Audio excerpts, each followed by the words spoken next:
Nag-apil ang DSWD sa gipahigayon nga libreng laboratorio, konsulta at gamot para sa lahat ng Love for All Caravan ang gipaguluhan ni First Lady Luis Lisa Araneta Marcos dinhi sa Talisay City, Cebu.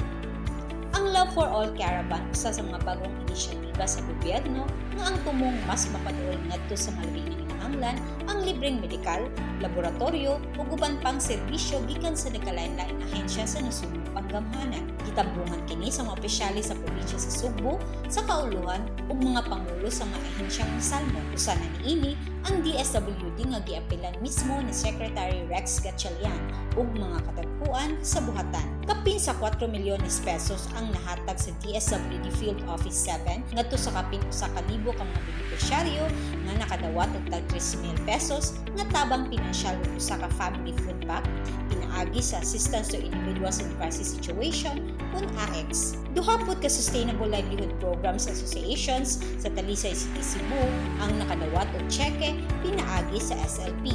Ug aron mas mapaambit sa katawhan kung unsa ang DSWD, nagbutang kini og information booth na nag-display sa mga pasahon kabahin sa mga programa sa DSWD, disaster relief operations items ug mga produktong ginamak sa mga SLPA.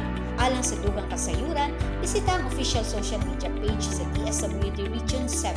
Kini si Charmaine Camara alang sa DSWD Central Visayas Update. DSWD